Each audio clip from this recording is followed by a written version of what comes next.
Dešimtmetį vykstantis profesionalios muzikos vasaros festivalis Marijampolė Music Park neatsiejama miesto kultūrinio gyvenimo dalis. Spindulio kino teatre atidaryta paroda 10 išgyvenimų Marijampolės koncertų erdvės. Fotografijų paroda tai festivaliui sukurtos knygos atspindys. Nuotraukose muzikos gurmanų pamėgto renginio koncertų erdvės ir atlikėjai.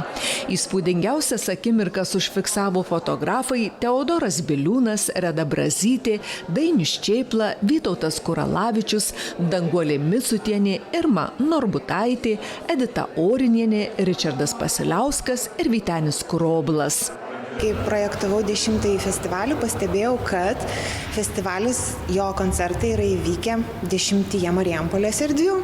Tai ta mintis ir taip ir gimė šias erdves atskleisti, kas yra įdomu, kad tai yra ne tik statistika ir ne tik gražios akimirkos nuotraukos ir atlikėjų pačių koncertų, tačiau atlikėjų, kurie koncertavo tas erdvėse mintis, emocijos, išsireiškimai, tiesiog apibūdinimai tos vietos, kurioje jie grojo ar dainavo. Pasak festivalio organizatorės Eglės Kasteckaitės, šia knyga siekiama įamžinti festivalio istoriją. Parodos idėją pasiūlė kino teatro, kuriame jau vyko ir dar vyks festivalio koncertai, vadovė, pamačiusi jubiliejui skirtą knygą. Knyga foto nuotraukos iš atskirų erdvių. Ir taip galvoju, reikia skambinti Eglei. Na ir va, paskambinau greit, tai kaip jinai ir sako, per 5 minutės viską aptarėm.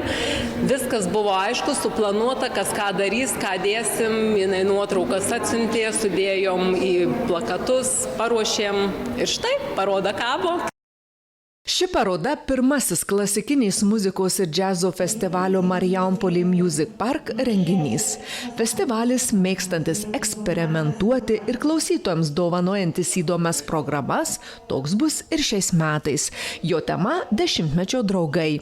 Jubiliejinėje programoje koncertuos per 9 metus festivalio scenoje pasirodę atlikėjai. Tai tie žmonės, atlikėjai, kurie per 9 metus koncertavo ir pristatė festivalio originalias, įdomias, įsimintinas programas, jie šiais metais atliks kitas, žinoma, programas, tačiau lygiai tokias pačias įsimintinas. Tai bus ir Leonas Somovas, ir Viktorija Miškūnaitė.